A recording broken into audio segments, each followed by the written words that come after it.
नमस्कार, देवभूमि समाचारों में आप सभी का स्वागत है। मैं हूं आपके साथ रक्षंदा खान। आगे आप मेरे साथ देखेंगे उत्तराखंड की तमाम छोटी बड़ी खबरें विस्तार से, लेकिन उससे पहले नजर डालते हैं इस वक्त की हेडलाइंस पर। टनकपुर में शुरू हुआ पूर्णागिरि मेला। विधिवत पूजा पाठ के साथ मुख्यमंत्री पुष्कर सिंह धामी ने मेले का किया उद्घाटन। इस बार श्रद्धालुओं के लिए की गई खास व्यवस्था। साहसिक खेलों को बढ़ावा देने की सरकार की मुहिम के तहत सीएम धामी ने खुद की राफ्टिंग पर्यटन के नए डेस्टिनेशन तैयार करने का ऐलान। राज्य में भारतीय कृषि बीमा योजना की शुरुआत। पहले पायलट प्रोजेक्ट में शामिल हुए रेशम, मत्स्य और पशुपालन विभाग। मंत्री बोले किसानों, पशुपालकों को मिलेगा फायदा। और विधानसभा सत्र को लेकर विपक्ष की हुंकार। 13 मार्च को गैरसैंण घेराव का ऐलान। सरकार को घेरने की तैयारी।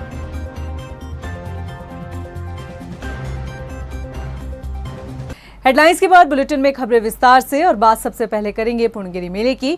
उत्तराखंड के टनकपुर में लगने वाले पूर्णागिरि मेले की शुरुआत हो गई है। गुरुवार को मुख्यमंत्री पुष्कर सिंह धामी ने मेले का उद्घाटन किया। मेले के शुभारंभ के मौके पर बड़ी संख्या में भक्त माता पूर्णागिरि के दर्शन के लिए पहुंचे।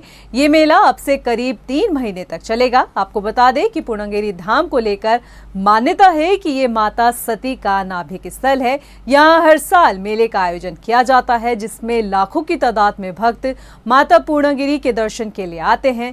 देश ही नहीं बल्कि विदेश से भी भक्त माता पूर्णागिरि के दरबार पहुंचते हैं।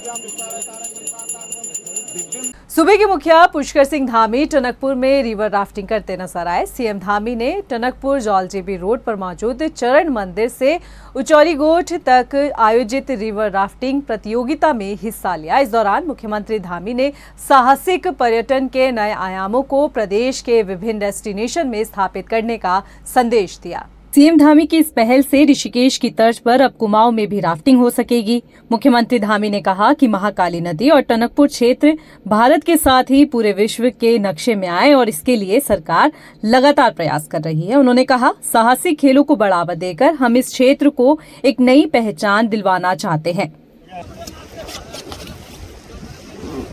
माँ पूर्णागिरि धाम को जाते समय माँ शारदा का भी तट है और माँ शारदा के तट पर ये बूम से लेकर जहाँ से आज स्टार्टिंग पॉइंट से हम लोगों ने प्रारंभ किया था, लगभग 12 किलोमीटर की दूरी है और इस पर अनेकों स्थान ऐसे स्पॉट हैं जहाँ से राफ्टिंग शुरू हो रही है।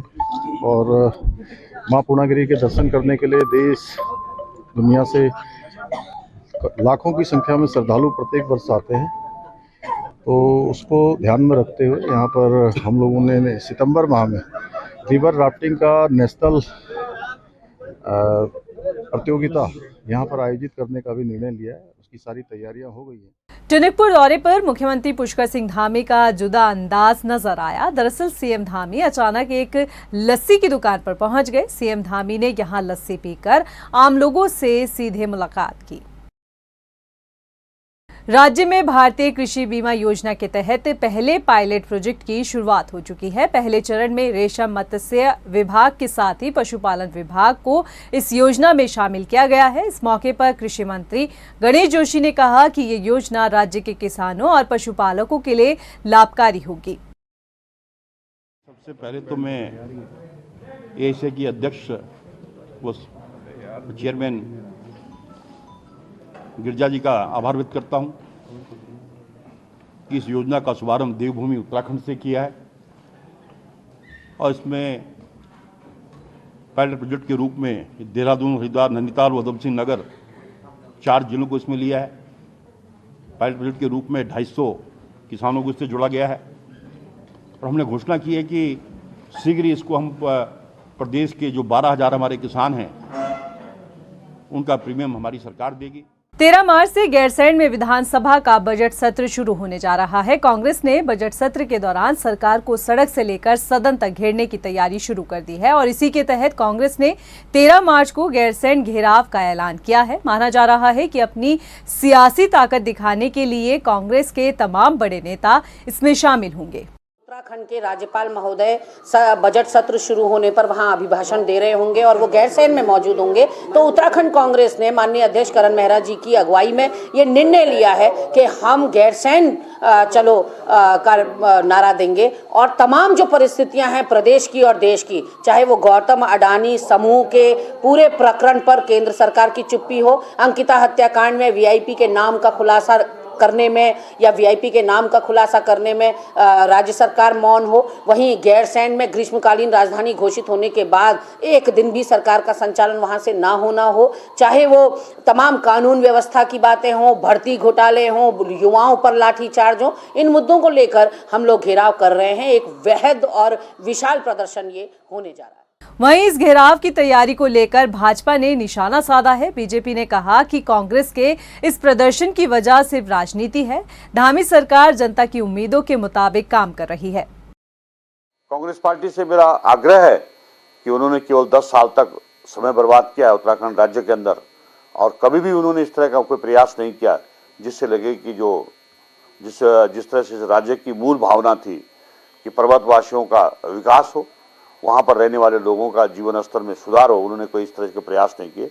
लेकिन धामी सरकार इसके लिए कटिबद्ध है और पुष्कर सिंह धामी जी इस काम को अच्छे ढंग से कर रहे हैं। मेरी कांग्रेस को सलाह है कि उन्हें रचनात्मक कामों में पार्टी का और सरकार का सहयोग करना चाहिए। गर्मी बढ़ने के साथ ही राज्य में भी बिजली की मांग बढ़ने लगी है और प्रदेश के सचिव यानी ऊर्जा सचिव मीनाक्षी सुंदरम ने बताया कि प्रदेश में 31 मार्च तक के लिए केंद्र की ओर से दी गई अतिरिक्त बिजली का कोटा खत्म हो जाएगा, मगर 1 अप्रैल से अतिरिक्त बिजली की मांग पूरी होगी, जिसके लिए अभी से व्यवस्था की जा रही है। ऊर्जा सचिव की माने तो जल्द ही गैस आधारित 2 प्लांट शुरू होने की कोशिश की जा रही है और इससे काफी हद तक बिजली की किल्लत कम हो जाएगी। हमारे लिए तो सबसे बड़ी प्रॉब्लम है कि हमारे गैस बेस्ड पावर प्लांट्स जो है वो चल नहीं पा रहे हैं। अभी हाल ही में गैस के बिडिंग प्रोसेस में ग्लोबल बिडिंग प्रोसेस हुई थी, उसमें हमारे जो इंडिपेंडेंट पावर प्रोड्यूसर्स हैं दोनों श्रावंती और गामा, इन्होंने पार्टिसिपेट किया था। $16 के आसपास में अभी गैस की कीमत आ रही है। हम लोगों ने अपनी जो सहमति है वो $15 तक के लिए दिया हुआ था। $15 पे गैस खरीदने पर भी हमको लगभग 10 रुपये के आसपास में पड़ रहा है बिजली की जो प्राइस है, और अगर $16 में लेंगे तो ये 12 रुपये क्रॉस करेगा। तो इस वजह से हमने बोला है, तो अभी थोड़ा सा कुछ संकेत मिले हैं कि ये थोड़ा सा और घट सकता है और $15 पे आ सकते हैं। 13 मार्च से गैरसैंण में बजट सत्र है और सत्र को लेकर पुलिस प्रशासन भी अपनी तैयारियों को दुरुस्त कर रहा है। आईजी गढ़वाल केएस नगनियाल ने बताया कि सुरक्षा व्यवस्था को लेकर पुख्ता इंतजाम किए गए हैं। सत्र के दौरान पर्याप्त पुलिस बल की तैनाती की जाएगी। इसके साथ ही पार्किंग और अन्य व्यवस्थाओं की तैयारी हो चुकी है। आपको बता दें कि धरना प्रदर्शन करने वालों को लेकर भी पुलिस अलर्ट पर रहेगी। इसमें पुलिस के द्वारा असेसमेंट कर लिया गया है। एसएसपी चमोली के द्वारा गैरसैंण में जाके उन्होंने अपनी जितनी पुलिस की मांग है कि लोक व्यवस्थाओं को बनाए रखने के लिए, सुरक्षा व्यवस्थाओं को बनाए रखने के लिए, पार्किंग व्यवस्था को बनाए रखने के लिए जितने भी वहाँ माननीय विधायकगण मंत्रीगण आएंगे, भाग लेंगे, सरकारी वाहन इत्यादि भी आएंगे, तो उनको व्यवस्थित करने के लिए पूरी एक रणनीति तय कर ली है। रामनगर डिवीजन के जिम कॉर्बेट नेशनल पार्क में मलेशिया डेलीगेट्स पहुंचा है। बता दें कि 16 सदस्यों की टीम ये देखने आई है कि किस तरह से यहां पर टाइगर कंजर्वेशन के लिए कार्य किया जाता है। ये टीम जिम कॉर्बेट में हो रहे बाघ संरक्षण के कार्यक्रमों का जायजा लेगी। बता दें कि इस टीम के साथ WWF के कोऑर्डिनेटर महराज अनवर भी शामिल है। WWF में कोऑर्डिनेटर के पद पे काम करता हूँ और यहाँ पे मलेशिया से एक जो डेलीगेट आया है उनके साथ जो है यहाँ पे रामनगर का जो क्षेत्र है उसमें भ्रमण कर रहे हैं। इनका मेन ऑब्जेक्टिव यहाँ आने का जो है वो कैट्स एक्रेडिशन जो रामनगर को मिला था उसके संबंध में है। इनके यहाँ 4 डिफरेंट साइट्स हैं जहाँ पे ये कैट्स एक्रेडिशन की बात कर रहे हैं और इसके बारे में यहाँ पे ये समझना चाह रहे हैं कि फील्ड में रामनगर डिवीज़न ने ऐसा क्या काम किया है। ये मलेशिया की तरफ से 16 ग्रुप ऑफ पीपल यहाँ पर आए हैं और ये सभी के सब head of forestry, head of wild life हैं, जो कि यहाँ पर कैट्स एक्रेडिटेड जितने भी डिवीज़न हैं उनको विज़िट कर रहे हैं and Ramnagar is one of them. तो अभी हमने एक सफारी स्टार्ट करी है जिसमें कि इन्होंने नर्सरी विज़िट किया है, अभी ग्रासलैंड विज़िट करेंगे और क्या हैबिटेट डेवलपमेंट के लिए यहाँ पर काम किया जा रहा है, because it's a cats accredited division. Uttarakhand में आगामी चारधाम यात्रा अप्रैल से शुरू होने जा रही है, लिहाजा यात्रा से पहले ही पुलिस प्रशासन भी अपनी तैयारियों को मुकम्मल कर रहा है। बढ़ते ऑनलाइन रजिस्ट्रेशन की तादाद को देखते हुए ये अंदाजा लगाया जा रहा है कि इस साल की चारधाम यात्रा में पिछले साल के सारे रिकॉर्ड तोड़ सकते हैं। ये रिपोर्ट देखिए। अप्रैल से प्रदेश में चारधाम यात्रा का आगाज होने जा रहा है। साल 2022 की अगर हम बात करें तो बद्रीनाथ धाम में 17 लाख से ज्यादा तीर्थ यात्रियों ने दर्शन किए थे, तो वहीं केदारनाथ धाम में 15 लाख से ज्यादा तीर्थ यात्री पहुंचे थे और माना जा रहा है कि इस साल की यात्रा में यह आंकड़ा भी पार होगा। और यात्रा में आने वाले तीर्थ यात्रियों के लिए इस बार केदारनाथ धाम की तरह ही बद्रीनाथ धाम में भी 2000 टेंट कॉलोनी बसाई जा रही है, जिसका बड़ा कारण यही है कि बद्रीनाथ धाम में मास्टर प्लान पर काम चल रहा है और कई होटल और धर्मशालाएं अभी तैयार नहीं हुए हैं। साथ ही जोशीमठ में भी लगातार दरारें बढ़ रही है, तो इन यात्रियों को टेंट कॉलोनी हाउस में बसाया जाएगा, जिससे स्थानीय लोगों को रोजगार के साथ ही यात्रियों को सुविधा भी मिलेगी। वर्तमान में जो चारधाम यात्रा 2023 है उसकी तैयारियां जोरों से चल रही हैं और सभी जिलाधिकारी अपने अपने जहाँ धाम है वहाँ पर सभी विभागों के साथ समन्वय करके तैयारियां कर रहे हैं। इस बार जो आवासीय सुविधाओं की बात है तो उसमें विगत वर्ष भी ये व्यवस्था की गई थी कि जहाँ जहाँ पर आवास सुविधाएं थोड़ी कम हैं तो वहाँ टेंटेज आदि की व्यवस्था भी की जाए। तो इसमें केदारनाथ जी में और बद्रीनाथ में दोनों जगह ये किया जा रहा है कि जो टेंटेज आदि की जहाँ आवश्यकता है, चाहे वो यात्रियों के लिए हो, कई बार पुलिस प्रशासन स्टाफ के लिए भी अकोमोडेशन कम पड़ जाती है, उनके लिए भी। वहीं इस बार की यात्रा में ब्लैक मार्केटिंग ना हो, इसके लिए भी प्रशासन ने हर जिले में स्पेशल टीम का गठन किया है, जिसमें जिला प्रशासन, खाद्य आपूर्ति, पुलिस के अधिकारी होंगे, जो यात्रा मार्गों में रेट लिस्ट के साथ ब्लैक मार्केटिंग पर नजर रखेंगे। इसके साथ ही दर्शन के लिए इस बार यात्रियों के लिए टोकन की व्यवस्था भी जारी की गई है। जो क्यूइंग की जो व्यवस्था है केदारनाथ जी में विशेषकर, तो पर्यटन विभाग इस बार प्रयास कर रहा है कि टोकन का जो सिस्टम है वो लागू किया जाए। अभी उसमें ट्रायल चल रहे हैं, तो उससे क्या होगा कि फिर लोगों को पता रहेगा कि कितने समय में उनका नंबर आएगा, तो ये कम हो जाएगा। इसके अलावा जो ड्यूटी पर पुलिस अधिकारी और प्रशासन के अधिकारी हैं उनको भी बोला गया है कि वो सतर्कता के साथ इसको देखें। वहीं परिवहन विभाग ने चारधाम यात्रा पर आने जाने वाले वाहन चालकों और यात्रियों की सुरक्षा के लिए दिशा निर्देश जारी किए हैं। ये दिशा निर्देश सभी चेक पोस्ट, बस अड्डे और स्टेशन पर चस्पा कर दिए जाएंगे। एक तो हमारे यहाँ डामटा में लगता है, एक उठाल गेट आपने देखा होगा यहाँ, एक तपोवन में ब्रह्मपुर तपोवन है, और एक हमारे यहाँ सोनप्रयाग के पास भी लगता है, और एक ऋषिकेश में और भी हम लोग लगा रहे हैं जो पहले से लगती आ रही है। 5 चेक पोस्ट हमारे यहाँ लगी है। इसमें हम लोगों ने क्या किया है, अभी तो वर्तमान में हमारे सभी जगह टीमें हैं, लेकिन चारधाम यात्रा के टाइम में हम अपनी टीमों को बढ़ा देंगे। हम कुछ इंटरसेप्टर वाहन वहाँ लगाने वाले हैं। इंटरसेप्टर वाहन आपने देखा होगा जिसमें कैमरे भी लगे होते हैं, वो ओवर स्पीड को भी डिटेक्ट करते हैं और काफ़ी अच्छा उसमें उनका रिस्पांस रहता है। और इससे क्या होता है कि एक जो वाहन चालक है उसमें थोड़ा सा नियम कानून के प्रति वो इसको ज़्यादा अनुपालन करने लगते हैं, डर भी होता है उनको। यात्रा के दौरान यात्रियों को किसी भी तरह की समस्या का सामना न करना पड़े, इसके लिए शासन प्रशासन हर तैयारियों को पूरा करने का दावा अभी से कर रहा है, लेकिन समय ही तय करेगा कि दावे कितने धरातल पर उतरते हैं और तीर्थ यात्रियों को उनका कितना फायदा मिलता है। टाइम टीवी के लिए देहरादून से हिमांशु चौहान की रिपोर्ट। एक तरफ जहां बीजेपी सरकार किसानों की आय दोगुना करने का वादा करती है, तो वहीं दूसरी तरफ सरकार के फैसलों से अन्नदाता खुद को ठगा सा महसूस कर रहे हैं। उत्तराखंड सरकार से इस बार गन्ना किसान एमएसपी बढ़ाने की उम्मीद लगाए बैठे थे, लेकिन सरकार के फैसले से किसान मायूस और परेशान हैं। और इसी बीच मुख्य विपक्षी दल कांग्रेस ने किसानों के मुद्दों को लेकर सियासत शुरू कर दी है। ये रिपोर्ट देखिए। सूबे में गरमाया गन्ना किसानों का मुद्दा, सरकार पर फूटा अन्नदाताओं का गुस्सा। किसानों की उम्मीदों पर सरकार ने फेरा पानी, नहीं बढ़ाया गया गन्ने का एमएसपी। सर्दी हो या गर्मी, धूप हो या बरसात, हर मौसम में अन्नदाता मेहनत करते हैं ताकि देश के लोगों के साथ साथ उनका भी पेट भरा जा सके, उन्हें भी अपनी मेहनत का पूरा पैसा मिल सके। लेकिन आज उन्हीं अन्नदाताओं की मेहनत पर पानी फिर गया है। उत्तराखंड के किसान खुद को ठगा हुआ महसूस कर रहे हैं, क्योंकि जो उम्मीद उन्होंने राज्य की धामी सरकार से लगाई थी वो उम्मीद टूट चुकी है। पहले से परेशान अन्नदाता को बीजेपी सरकार ने बड़ा झटका दिया। दरअसल उत्तर प्रदेश की तरह उत्तराखंड सरकार ने भी गन्ने का एमएसपी में कोई बदलाव नहीं किया है, जिससे किसान नाखुश नजर आ रहे हैं। किसानों को पिछले साल की तरह ही सामान्य प्रजाति के गन्ने पर 345 रुपए और अगेती प्रजाति के गन्ने पर 355 रुपए प्रति क्विंटल भुगतान किया जाएगा।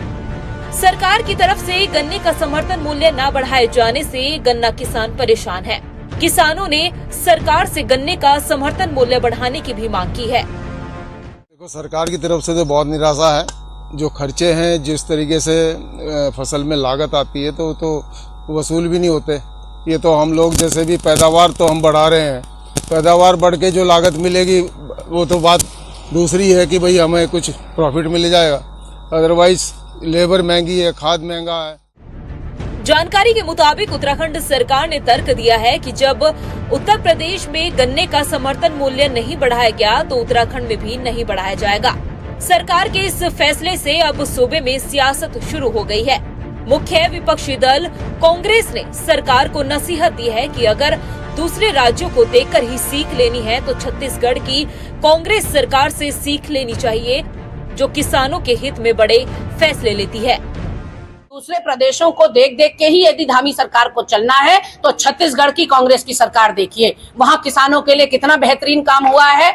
जो गरीब तबका है उसके लिए 70% दवाइयों में पूरी तरह से छूट है और किसानों के लिए तो उन्होंने बेहतरीन काम किया हुआ है। तो अगर दूसरे प्रदेशों से ही सिखलाई लेनी है तो फिर अच्छी बातें तो कांग्रेस की सरकारों से सीखी जा सकती हैं। और अलग अलग चीजों की कीमतें में बढ़ोतरी हुई, जैसे ट्रैक्टर, उसके स्पेयर पार्ट्स, किसान के रोजमर्रा की जिंदगी की कीमतों में भी बढ़ोतरी हुई, बच्चों की फीस, स्वास्थ्य सेवाएं, खान पान, इनमें भी बढ़ोतरी हुई।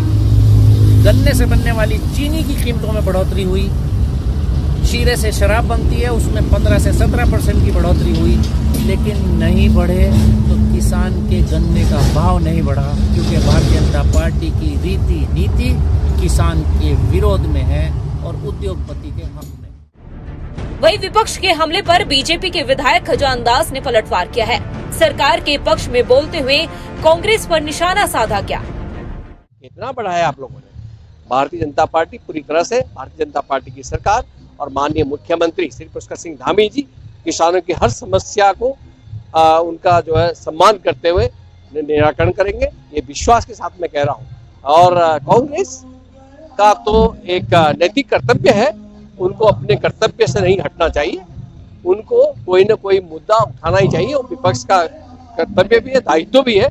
इसलिए मुझे लगता है कि कांग्रेस आज मुद्दाविहीन हो चुकी है। आपको बता दें कि उत्तराखंड में उधम सिंह नगर, हरिद्वार, नैनीताल और देहरादून जिले में गन्ने की खेती होती है। 88,000 हेक्टेयर पर किसान गन्ने की पैदावार करते हैं। प्रदेश में 729.70 लाख क्विंटल गन्ने का उत्पादन होता है। हर साल गन्ना किसान सरकार से गन्ने का एमएसपी बढ़ाने की उम्मीद लगाते हैं, लेकिन इस बार भी सरकार से किसानों को मायूसी हाथ लगी है। लेकिन देखना होगा कि सूबे में गन्ना किसानों को लेकर गरमाई सियासत आगे क्या रंग लाती है। टाइम टीवी के लिए देहरादून से सुशांत सिंह की रिपोर्ट। अभी के लिए फिलहाल इतना ही, मुझे दे इजाजत, लेकिन चलते चलते नजर डालते हैं इस वक्त की हेडलाइंस पर। टनकपुर में शुरू हुआ पूर्णागिरि मेला, विधिवत पूजा पाठ के साथ मुख्यमंत्री पुष्कर सिंह धामी ने मेले का किया उद्घाटन। इस बार श्रद्धालुओं के लिए की गई खास व्यवस्था। साहसिक खेलों को बढ़ावा देने की सरकार की मुहिम के तहत सीएम धामी ने खुद की राफ्टिंग पर्यटन के नए डेस्टिनेशन तैयार करने का ऐलान। राज्य में भारतीय कृषि बीमा योजना की शुरुआत, पहले पायलट प्रोजेक्ट में शामिल हुए रेशम, मत्स्य और पशुपालन विभाग। मंत्री बोले किसानों, पशुपालकों को मिलेगा फायदा। और विधानसभा सत्र को लेकर विपक्ष की हुंकार, 13 मार्च को गैरसैंण घेराव का ऐलान, सरकार को घेरने की तैयारी।